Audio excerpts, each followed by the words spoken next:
Radio voice of Sindh London तां program पेश कजे थो ख़बरुनि जी दुनिया। 29 मई 2022 आचर जे ॾींहुं प्रोग्राम ख़बरुनि जी दुनिया साण करे आऊं अवां जी ख़िदमत में हाज़िर अवां जो पंहिंजो मेज़बान वहीद मुस्तफ़ा। सभ खां पहिरियां पेश करियूं था ख़ासि ख़बरूं।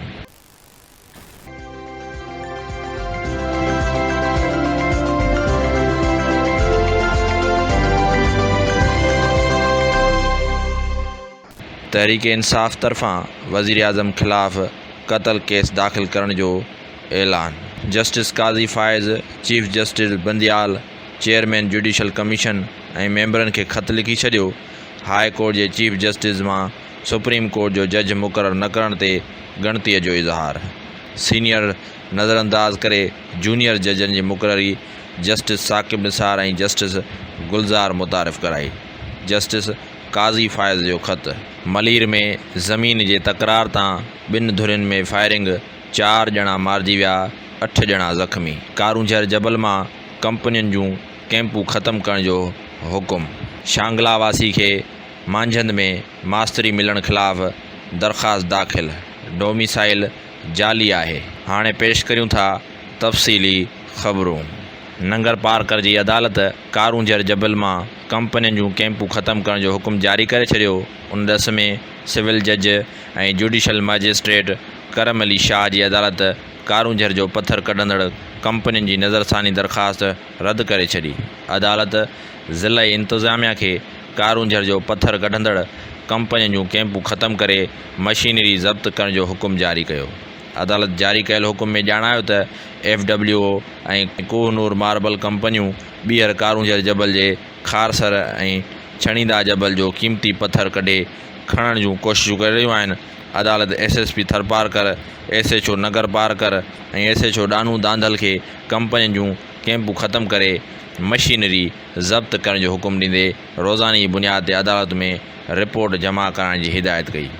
वाज़े रहे त कारूंझर जो पथर कढंदड़ कंपनियूं नंगर पार्कर जी अदालत में कारूंझर जा पथर न खणण ऐं मशीनरी ज़ब्त करण वारे फ़ैसिले खे एडिशनल सेशन जज मिठी जी कोर्ट में चैलेंज कयो हो, जंहिं ते एडिशनल सेशन जज नंगर पार्कर जी अदालत खे हुकुम ॾिनो हो त धुरियुनि खे ॿीहर ॿुधी फ्रेश आर्डर जारी कयो वञे, जंहिं ते नगर पार्कर जी सिविल ऐं जुडिशल मैजिस्ट्रेट जी अदालत गुज़िरियल ॾींहुं ॿीहर हुकुम जारी कयो हो त हैवी मशीनरी ज़रिए कारूंझर जबल जी खारसर ऐं छणींदा जबल में पथर कढंदड़ कंपनियूं कारूंझर जो पथर न खणनि। मक़ामी रवासी अलजी ठकर ऐं ॿियनि जी दरख़्वास्त ते अदालत छकड़नि ज़रिए कारूंझर जबल जे ख़ुश्क नदियुनि में लड़ी आयल पथर, रेती ऐं बजरी खणण जी इजाज़त ॾेई छॾी। दरख़्वास्त गुज़ार उलजी ठाकर ऐं ॿियनि पंहिंजी दरख़्वास्त में ॼाणायो त असां पथर खोटण वारी मशीन बदिरां मज़दूरनि ज़रिए नदियुनि में लुड़ी आयल पथर छकड़नि ज़रिए तामीराती मटीरियल तौरु फ़राहम कंदा आहियूं, जेको असांजे रोज़गार जो ज़रियो आहे, जंहिं ते 500 खां 700 ताईं मज़दूरी करे पंहिंजे ख़ानदान जो पेट पालनि था। उन्हनि वटि कमाई जो ॿियो ज़रियो न आहे। कुझु माण्हू चाहिनि था त असां कारूंझर जबल जे हदनि खे कटे रहिया आहियूं ऐं उहे सोशल मीडिया जी मदद सां कूड़ी मालूमात पखिड़े रहिया आहिनि ऐं असांजे कारोबार जे रस्ते ते पाबंदियूं चाहिनि था। अदालत तरफ़ां पंहिंजे फ़ैसिले में लिखियो वियो त जवाबदार गुलज़ार अली ऐं ॿियनि जवाबदारनि खे सख़्तीअ सां हिदायत करे थी त दरख़्वास्त गुज़ारनि खे कारूंझर जबल जे पथर ऐं बिजली ऐं रेतीअ जी कारोबार में मक़ामी तामीराती मटीरियल जी फ़राहमी में का बि रुकावट पैदा न कनि। अदालत deputy director FIA Sabir crime खे मामले जी इंक्वायरी जी हिदायत कई। मामिलो अदालत में ॿुधणी हेठि आहे। जेकॾहिं को मुलवस साबित थिए त कानून मूजिबि उन ख़िलाफ़ कार्रवाई कई वञे। अदालत पुलिस खे हिदायत कई त हू अदालत जे हिदायतुनि जे बग़ैर कंहिं रिआयत जे अमल न कनि ऐं मुलवस समूरनि जवाबदारनि ख़िलाफ़ क़ानूनी कार्रवाई कनि। कोटड़ी यूनियन काउंसिल मंज़ूराबाद में ॼामशोरो जो डोमिसाइल रखंदड़ PST ऐं JAST तौरु भर्ती थियल शांगला वासी इसरार अली वारो मामिलो ॼामशोरे जी अदालत पहुची वियो। डिस्ट्रिक्ट बार एसोसिएशन जे मेंबर एडवोकेट फ़हीम अहमद उनड़ तरफ़ां डिप्टी कमिश्नर ॼामशोरो यूनियन काउंसिल जे सेक्रेटरी ऐं क्लार्क मथां केस दाख़िल करण लाइ डिस्ट्रिक्ट एंड सेशन जज ॼामशोरे जी अदालत में दरख़्वास्त जमा कराए छॾी, जॾहिं त सेशन जज ॼामशोरो दरख़्वास्त शुनवाई जोगी करार ॾींदे दरख़्वास्त फर्स्ट एडिशनल सेशन जज ॾांहुं मुंतक़िल करे छॾी। उन दौरान अदालत DC यूनियन काउंसिल सेक्रेटरी ऐं क्लार्क खे नोटिस जारी कंदे 31 मई ते तलब करे वरितो। जंहिं दरख़्वास्त में SSP Jamshoro, deputy director anti corruption, circle officer anti corruption, SHO coal mines, SHO खाणोठ खे पिणु धुर बणायो वियो आहे। दरख़्वास्त गुज़ार एडवोकेट फ़हीम अहमद उन्हनि मौक़िफ़ इख़्तियार कयो त शांगला जे रहवासी इसरार अली खे कहिड़े क़ानून तहत डिप्टी कमिश्नर जामशोरो डोमिसाइल ठाहे ॾिनो आहे, जेको हाणे मंज़ूराबाद जे मक़ामी माण्हुनि जे हक़ ते धाड़ो हणी PST ऐं JST जे टेस्ट में पास थी उस्ताद बणियो आहे। Union council secretary Hafeez Rajar ऐं क्लार्क सुलेमान शाह उनखे रहाइशी सर्टिफिकेट ठाहे ॾिनो आहे, जंहिंजे आधार ते हुन पहिरियां शनाख़्ती कार्ड ठारायो ऐं पोइ उनखे डोमिसाइल ठाहे ॾिनो। उन लाइ मूं अदालत में दरख़्वास्त जमा कराई आहे, जॾहिं त डिप्टी कमिश्नर जामशोरो फरीदुद्दीन मुस्तफ़ा जो चवणु आहे त सवाल सां तालुक़ु रखंदड़ शख़्स जो डोमिसाइल जाली आहे। ADC 1 जामशोरो जी सरबराही में इंक्वायरी टीम जोड़ी आहे। असां वटि IB टेस्ट पास उम्मीदवारनि जा काग़ज़ जांच पड़ताल लाइ आयल आहिनि। उन ते असां जांच करे उन डोमिसाइल खे बोगस ॼाण आयो आहे। वधीक टीम जांच करे रही आहे इहो डोमिसाइल कीअं ठहियो ऐं किथां ठहियो, उन बाद क़ानूनी कार्रवाई कई वेंदी। ॾंडो ग़ुलाम अली में सिंधी हारी तहरीक जे ज़राअत बचायो सिंध बचायो कॉन्फ्रेंस थी गुज़री। जलसे में डॉक्टर अज़ीज़ टालपुर, हारी तहरीक जे सदर अनवर नूहानी, निसार भुरगड़ी, सामल गोपांग, साथी मुस्तफ़ा निज़ामाणी, शौकत नूहानी, ज्ञानचंद महेश्वरी, बच्चल अहमदाणी, रशीद गोपांग, सफ़ीर निज़ामाणी ऐं ॿियनि शिरकत कई। जॾहिं त जलसे खे ख़िताब कंदे क़ौमी अवामी तहरीक जे सरबराह अयाज़ लतीफ़ अली जो चयो त मुल्की सियासत खे बावकार, जमहूरी ऐं पुरअमन रखिणो पवंदो। पेट्रोल ऐं डीज़ल जी क़ीमतुनि में रिकॉर्ड वाध खे रद्द करियूं था। सिंध में पाणी जी खोड़ सबबि ॾुकार जहिड़ी सूरत हाल पैदा थी वई आहे। गुज़िरियल 5 सालनि में खाद, ख़ुराक ऐं ट्रांसपोर्ट जा ख़र्च नाक़ाबिल बर्दाश्त बणिजी चुका आहिनि। गैर यकीनी वारी सूरत हाल में रखी मुल्क खे नुक़सानु पहुचायो पियो वञे। पेट्रोलियम शयुनि जी अघुनि में वाध अवाम ते वॾो ज़ुल्म आहे। अयाज़ लतीफ़ अली जो चयो त मुल्क जी मुआइशी पॉलिसी ख़ुदि मुख़्तियार न हुअण जे करे हालतूं ख़राब थी रहियूं आहिनि। सिंध में सिहत, ज़राअत, तालीम ऐं गवर्नेंस तबाह थी चुकी आहे। अयाज़ लतीफ़ अली चयो त सिंध हुकूमत मकानी इदारनि जी चूंडुनि में मुख़ालिफ़ धुर जे उम्मीदवारनि जा फार्म रद्द करे रही आहे। IMF ऐं वर्ल्ड बैंक जे हुकुम ते मुल्क खे तबाह न कयो वञे। RSS इंतिहा पसंदी भारत ऐं वलारियल कश्मीर में तशदुद जो ज़िम्मेवार आहे। यूरिया, खंड ऐं कणिक माफ़िया हारियुनि खे तबाह करे छॾियो आहे। पेट्रोल बदीन मां निकिरंदो आहे ऐं बदीन सिंध में सभ खां गुरबत ज़िलो आहे। बदीन ऐं थर इंतिहाई गुरबत ऐं बेरोज़गारी जी लपेट में आहिनि। पाकिस्तान जा ज़ालिम सरदार ऐं करप्ट वॾेरा अवाम जा दुश्मन आहिनि। इस्लामाबाद में जेको कुझु थियो उहो न थियणु घुरिजे हा। अयाज़ लतीफ़ अली जो चयो त चइनी सूबनि जूं ज़मीनूं ऐं वसीला उन्हनि सूबनि जे माण्हुनि जा आहिनि।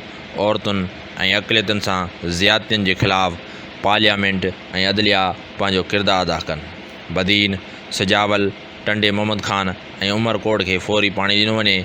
मौजूदा ऐं अॻूणा हुक्मरान ॿुधाइनि त करप्शन ऐं दहशतगर्दी ख़िलाफ़ कहिड़ी अॻुबराई थी रही आहे। असांखे कंहिं ॿिए जो या नओं न जिनाह वारो इंसान दोस्त पाकिस्तान घुरिजे।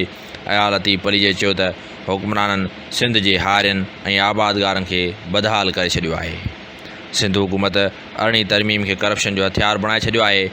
अरसा सिंध जे पाणी ते धाड़े जी सहूलतकार इदारो बणिजी वियो आहे। कॾहिं फसलुनि जा अघ किराए, भाण गुम कराए, कॾहिं नकली ॿिज ऐं नकली दवाउनि ज़रिए ऐं कॾहिं पाणी खोट ज़रिए सिंध जी ज़रई मईशत खे बर्बादु करे गुरबत ऐं बदहाली खे वधायो वञे थो।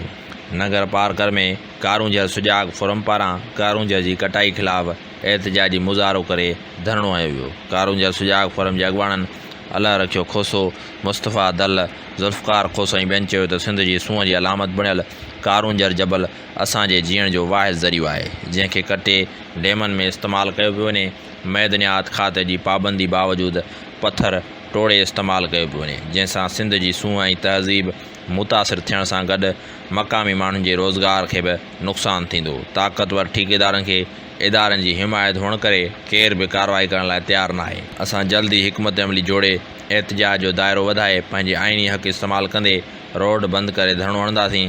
हुननि सिंध हाई कोर्ट ऐं सिंध हुकूमत खां मुतालबो कंदे चयो त कारूंझर जी कटाई फौरी तौर ते रोकराए कारूंझर खे आलमी विरसे में शामिलु करायो वञे। पाकिस्तानी ॼाई तफ़हीन शरीफ़ बर्तानिया जे इलाइक़े टेम्पसाइड जी पहिरीं एशियाई औरत डिप्टी मेयर चूंडिजी वई। लेबर पार्टी सां वास्तो रखंदड़ तफ़हीन शरीफ़ बर्तानिया जे टेम्पसाइड जी डिप्टी मेयर चूंडिजी वई आहे। तफ़हीन शरीफ़ खे 2012 में सभ खां नंढी उमिरि जे नौजवान काउंसलर जो एज़ाज़ बि मिलियो हो। तफ़हीन शागिर्दी वारे दौर खां सियासत में हिसो वरितो ऐं टेम्पसाइड मां चूंडिजंदड़ पहिरीं मुसलमान औरत डिप्टी मेयर बणिजी वई आहे। कराची जे इलाइक़े मलीर मेमण ॻोठ में 2 धुरियुनि में झेड़े जे नतीजे में 4 ॼणा मारिजी विया जॾहिं त केतिरा ई ज़ख़्मी थी पिया। Senior superintendent police SSP Malir Irfan Ali Bahadur मूजिबि वाक़ियो मलीर मेमण ॻोठ जे इलाइक़े दरसाणो छनो में ज़मीन जे तकरार तां पेश आयो। पुलिस जी वॾी नफ़री इलाइक़े खे पंहिंजे घेरे हेठि आणे छॾियो ऐं वधीक नफ़री घुराई वई। SSP मलीर मूजिबि प्लाट ते मालिकी जी तकरार तां ॿिन्ही ग्रुपनि में फायरिंग थी। झेड़ो जोखिन ऐं हैदरी फ़क़ीर धुरियुनि विच में थियो। पुलिस वाक़े वारे हंधि पहुची शाहिदियूं गॾु करे रही आहे। वाक़े में माण्हू थॾे ते मारिजी विया ऐं 8 माण्हू ज़ख़्मी थी पिया आहिनि जॾहिं त 2 ॼणनि इस्पताल नींदे दम ॾेई छॾियो। SSP इरफान बहादुर मूजिबि मारिजी वियलनि में ॿिन्ही बिरादरियुनि जा माण्हू शामिल आहिनि। ॿिन्ही बिरादरियुनि में इलाइक़े में चोरी जी वारदातुनि ते बि तकरार हलंदो रहियो आहे। जोखिया बिरादरी जो इल्ज़ाम हुयो त हैदरी फ़क़ीर बिरादरी जा कुझु नौजवान उन वारदातुनि में मुलविस आहिनि। SSP मलीर मूजिबि जोखिया बिरादरी मुख़ालिफ़ बिरादरी जे माण्हुनि खे ॾोहारी माण्हुनि खे इलाइक़े मां कढण जो मुतालबो कयो हो। 1.5 साल खां जारी उन तकरार ते ॿिन्ही ग्रुपनि जे हथियारबंदनि में झेड़ो थियो। SSP मूजिबि पुलिस जी वॾी नफ़री सूरतहाल कंट्रोल करे वरिती आहे। झेड़े में मुलविस माण्हुनि जी ॻोल्हा ऐं सुञाणप जो अमल शुरू कयो वियो आहे। SSP मलीर जो चवणु आहे त पुलिस ॿिन्ही धुरियुनि जे 15 खां वधीक जवाबदारनि खे गिरफ़्तार करे वरितो जिन खां हथियार बि हथ कया विया आहिनि। इरफान बहादुर मूजिबि पुलिस जी वॾी नफ़री इलाइक़े खे पंहिंजे घेरे हेठि आणे छॾियो आहे। धाबेजी में गुज़िरियल राति 9 वरहनि जी मासूम निंगरी सां मुबैना ज़्यादती धाबेजी थाणे ते केस दाख़िल कयो वियो। डॉक्टरनि पारां निंगरी जो मेडिकल करायो वियो। जवाबदार छेड़छाड़ी करण जो एतिराफ़ करे वरितो। उन मौक़े ते निंगरी जे पीउ ॿुधायो त मुंहिंजी मासूम धीउ घर ॿाहिरां रांदि खेॾी रही हुई त जवाबदारनि खेसि वर्गलाए सणसि ज़्यादती जी गई आहे। जंहिंजी रिणनि ते पाड़े वारनि पहुची बचाइण जी कोशिशि कई त जवाबदार पथरनि जो वसकारो करे फ़रार थी वियो। जंहिंखां पोइ असां धाबेजी थाणे ते पहुची करे मेडिकल लाइ रिपोर्ट घुरी। पुलिस घारो जे डॉक्टरनि खे मेडिकल करण लाइ लिखियो जंहिंजी रिपोर्ट अञा ताईं जारी न थी सघी आहे। धाबेजी पुलिस छापा हणी मुख्य जवाबदार साजन भंगी खे गिरफ़्तार करे वरितो। धाबेजी पुलिस जो चवणु आहे त वधीक जांच करे रहिया आहियूं। मेडिकल रिपोर्ट अचण खां पोइ वधीक कानूनी कार्रवाई कई वेंदी। ॿिए पासे निंगरी जी माउ मुतालबो कयो त जवाबदार ख़िलाफ़ु कार्रवाई करे मुंहिंजी मासूम निंगरीअ सां इंसाफ़ कयो वञे। रते देरे में HIV ते ज़ाब्तो अची न सघियो। हिकु ॿारड़ी दम ॾेई छॾियो। रते दोरो शहर ऐं उन जे आसपास वारनि ॿाराड़ी जे इलाइक़नि में HIV जहिड़े ख़तरनाक बीमारी ते अञा ताईं को कंट्रोल न थी सघियो। हेल ताईं केतिरा ई मरीज़ हिन मूज़ी बीमारी में वरितल आहिनि। गुज़िरियल ॾींहुं रतो देरो शहर जे जत महला जे रवासी माशूक जमाली जो मासूम पुटु 12 वरहनि जो आशिक़ अली बि हिन बीमारी सबबि फ़ौत थी वियो आहे। फ़ौती निंगर जे वालिद सहाफ़ियुनि खे ॿुधायो त मुंहिंजे पुट खे काफ़ी वक़्त खां वठी HIV हुई जंहिंजी तस्दीक तालका इस्पताल रतो देरो में लॻायल स्क्रीनिंग कैंप तां चकास कराइण बाद थी हुई। उन बाद ट्रीटमेंट सेंटर तां संदसि जो इलाजु हलंदड़ हो पर हू सिहतयाब थियण खां अॻु ई फ़ौत थी वियो। HIV में हिन वक़्त ताईं मजमूई तौर ते फ़ौत थी वियलनि जो अंग 61 थी वियो आहे। ॾहकी वेझो समय आबादगारनि रेणी केनाल में पाणी छोड़ न करण ख़िलाफ़ किंजू हेड रेगुलेटर ते चढ़ी मुज़ाहरो कयो। उन मौक़े ते आबादगारनि नबी बख़्श लुंड, रसूल बख़्श महर, इम्तियाज़ लुंडई ॿियनि चयो त असां ॾहकी तालके जे किंजू वारे वारियासी इलाइक़े जा रवासी आहियूं। वारियासी इलाइक़नि जे माण्हुनि जो जियापो रेणी केनाल में पाणी छोड़ जो वाहिद ज़रियो आहे पर आपाशी अमलदारनि रेणी केनाल में पाणी छोड़ न करण सबबि हर भेरे जीअं हिन भेरे बि किंजू वासियुनि खे पाणी जी सहूलियत खां महरूम रखियो वियो आहे। हुननि चयो त असां थरवासियुनि खे ॿी का त सहूलियत न आहे ॾिनी वई पर जेको जियापे जो आख़िरी सहारो आहे पाणी उहो बि खसियो वियो आहे जंहिं करे असांजूं ज़मीनूं बंजर थी चुकियूं आहिनि ऐं जानवर उञ मरण लॻा आहिनि। हुननि मुतालबो कयो त रेणी केनाल में पाणी छोड़ करे असांखे पाणी फ़राहम कयो वञे। जीअं सिंध महाज़ जे चेयरमैन रियाज़ अहमद चांडियो चयो आहे त वफ़ाक़ जे तहसुब परस्ती सबबि सिंध ऐं सिंधी माण्हुनि सां माटेली मां वारो सलूक कयो पियो वञे। हुन अहिड़ो इज़हार नओं देर जे ग़रीबाबाद महले में ग़ुलाम शबीर कलोड़ो ऐं राहिल कलोड़ो सां भाइटे जी वफ़ात ते ताज़िद बाद उते मौजूदु वेठलनि सां ॻाल्हाईंदे कयो। पाणी जे मामले ते ॾाढ मुड़सी करे पंजाब पंहिंजी मनमानी करे रहियो आहे। इरसा अंदरि सिंध जी सूरत हाल खे नज़र में न पियो रखियो वञे, जंहिं सबबि हिन वक़्त ताईं सिंधु दरिया में वारी उॾामी रही आहे। माण्हू चौपायो माल झंगली जीवत उञ विघे मौत जे मुंहं में आहे, पर अफ़सोस जो सिंध जे नाले ते वोट वठंदड़ ऐवाननि में वेठल लापरवाही जी उगूर निंड सुतल आहे। हुन चयो त सिंध हिन वक़्तु ॾुखी सूरत हाल मां गुज़री रही आहे। हिकु भेरो ॿीहर बदअमनी खे हवा ॾिनी वई आहे, जंहिं करे केतिरा ई नौजवान धाड़ेलनि वटि यरगमाल आहिनि, पर उन्हनि जी बाज़ियाबी लाइ पुलिस जो किरदारु किथे नज़र पियो अचे। सिंध जा वसीला सिंध ते ख़र्च न पिया थियनि, जंहिं करे सिंध में रोज़ानो नौजवान बेरोज़गारी सबबि ख़ुदकशियूं पिया कनि। लाड़काणे जी आरिजा फेड़ो थाणे जी हद मां लापता थी वियल मेरो खान वासी ॿिनि नौजवाननि जो पतो न पइजी सघियो। जॾहिं त गुम थी वियल नौजवान जे वारसनि तरफ़ां सदन ॻोल्हा में मदद लाइ प्रेस क्लब अॻियां एहतिजाजी मुज़ाहरो करे अलामती बुख हड़ताल कई हुई। उन मौक़े ते एहतिजाज कंदड़ बेवाह पीरसन औरत बेगम ख़ातून चांडियो पंहिंजे ॾोहिटनि गुलनाज़ सलमा चांडियो ऐं ॿारनि सां गॾिजी साफ़ इनाया दाहींदो चयो त मुंहिंजो नौजवान पुटु हामिद हुसैन चांडियो ऐं नौजवान ॾहटो परवेज़ अहमद चांडियो गुज़िरियल 18 अप्रैल ते शाम जे वक़्तु लाड़काणे शहर मां सामान ख़रीद करे मोटर साइकिल ते वापसि ॻोठ तरफ़ अची रहियो हो त लाड़काणे जे आरिजा फेड़ो थाणे जी हद मां ओचितो मोटर साइकिल ऐं सामान समेत पुरस्रार नमूने गुम थी विया आहिनि, जिन जा फ़ोन नंबर बि उन ॾींहं खां वठी अॼु ताईं मुसलसल बंदि पियल आहिनि। संदन गुमशुदगी खां पोइ असां आरिजा फेड़ो थाणे ऐं मेरो खान थाणे ते इतलाह ॾियण समेत SSP लाड़काणो SSP कंबर शेदात कोट खे ॻोल्हा में मदद लाइ दरख़्वास्त ॾिनियूं आहिनि, पर पुलिस असांजी का बि मदद न कई आहे। जॾहिं त असां पाण हर हंधि ॻोल्हा कई आहे, पर गुम थी वियल पुट ऐं ॾोहिटे बाबति अञा ताईं को बि ॾस पतो न पइजी सघियो आहे, जंहिं करे सख़्तु परेशान आहियूं। असांजे घरनि में कोहराम मतल आहे। हुननि चयो त हामिद हुसैन चांडियो ॻोठ में पंहिंजूं ज़मीनूं आबाद करे घर भातियुनि जो पेट गुज़र कंदो हो, जॾहिं त ॾोहिटो परवेज़ अहमद चांडियो हार पोइ कंदो आहे। असांजी कंहिंसां बि दुश्मनी न आहे। ख़बर न आहे त असांजा ॿई नौजवान हिन वक़्तु किथे ऐं कहिड़े हाल में आहिनि। हुन वसवारनि आला अख़्तियारनि खां अपील कई त मामले जो नोटिस वठी गुम थी वियल पुट ऐं ॾोहिटे जी ॻोल्हा में मदद करे पैदा थियल परेशानी ख़तमु कई वञे। सिंध ग्रेजुएट एसोसिएशन शाख घोटकी पारां ओबाड़ो वेझो ॻोठ चक शहबाज़पुर में इलाइक़े जे नाले वारे मुख़ैर सियासी ऐं समाजी शख़्सियत मरहूम सैयद लाल शाह जिलानी जी यादि में हिकु ॾींहुं वारी मुफ़्त जनरल मेडिकल कैंप लॻाई वई। कैंप जो इब्तिदा district health officer Ghotki doctor Abdul Razzaq मरणास कयो, जॾहिं त कैंप में मुख़्तलिफ़ बीमारियुनि में वरतियल 775 मरीज़नि जी चकास कई वई ऐं खेनि मुफ़्त दवाऊं ॾिनियूं वयूं। उन कैंप में जिन डॉक्टरनि पंहिंजो ख़िदमतूं सरअंजाम ॾिनियूं, उन में डॉक्टर मोहम्मद नवाज़ कलवड़, फैमिली फिजिशियन, दिलि जी बीमारियुनि जो माहिर डॉक्टर ज़फ़र संगड़, अखियुनि जो माहिर डॉक्टर अशोक कुमार, चमड़ी जी बीमारियुनि जो माहिर doctor Barthlal, physician doctor Bashir Bhutto, physician doctor Ali Hasan Mahar, नाले वारी लेडी सर्जन डॉक्टर जान आरा दायो ऐं गायनोकोलॉजिस्ट डॉक्टर समीना महर शामिल आहे। उन मौक़े ते सगा जे CAC जे मेंबर ऐं रोशन तारा स्कूल घोटकी जे बोर्ड ऑफ गवर्नर जे चेयरमैन सैयद अली रज़ा शाह, सगा घोटकी जे सदर आगा मोहम्मद बिलावल पठान, नायब सदर डॉक्टर मोहम्मद नवाज़ कलवड़, जनरल सेक्रेटरी अब्दुल रऊफ़ दायो, जॉइंट सेक्रेटरी सैयद इकरार हुसैन शाह, इतलात सेक्रेटरी अयाज़ लतीफ़ दायो ऐं ॿियनि चयो त सगा घोटकी समाजी खेतर में तारीख़ी किरदारु अदा कयो आहे। ख़ासि तौर ते तालीम ऐं सिहत जे मैदान में निमाया ख़िदमतूं आहिनि। सगा घोटकी 43 सालनि खां वठी इहो सिलसिलो जारी रखियो अचे पई।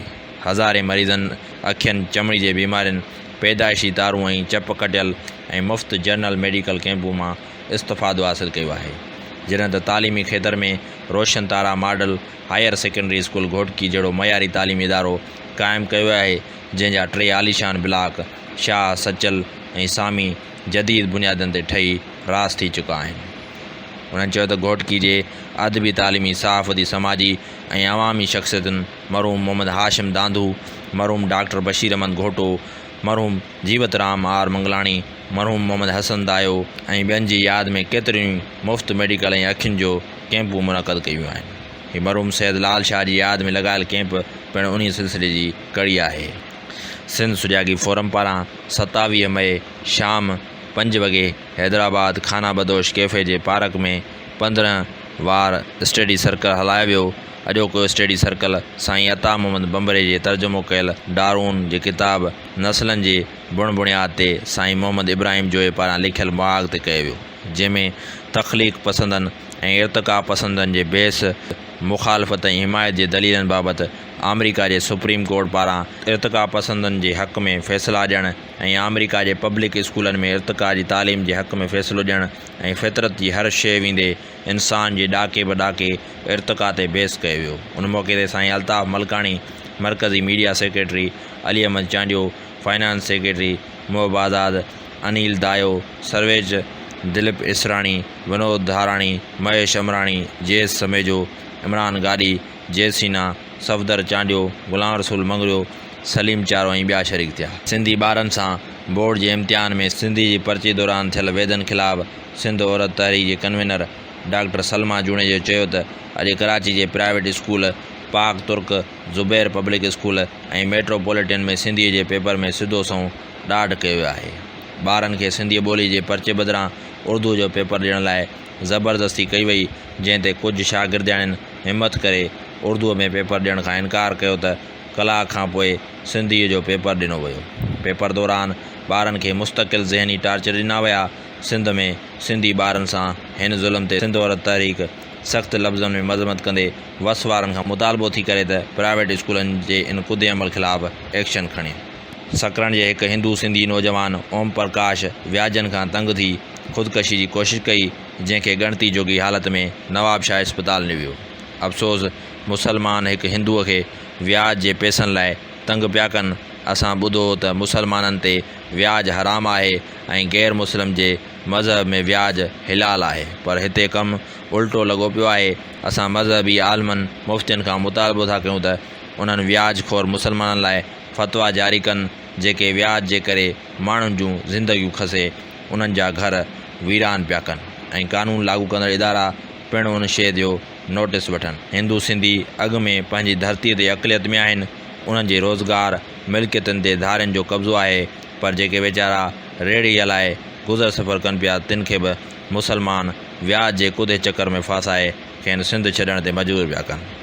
असां सिंध जे घण घोरनि क़ौम परस्तनि, अदीबनि, दानिशरनि खां मुतालबो था कयूं त फौरी तौरु इन वाक़े जो नोटिस वठी हिंदू सिंधी कम्यूनिटी सां इंसाफ़ कयो वञे। हीअ असां अवां जी ख़िदमत में पेश करे रहिया हुआसीं ख़बरूं। इन ते प्रोग्राम ख़बरुनि जी दुनिया जो वक़्तु पुॼाणी ते पहुचे थो। पंहिंजे मेज़बान वहीद मुस्तफ़ा खे ॾींदा इजाज़त। सदाईं गॾु।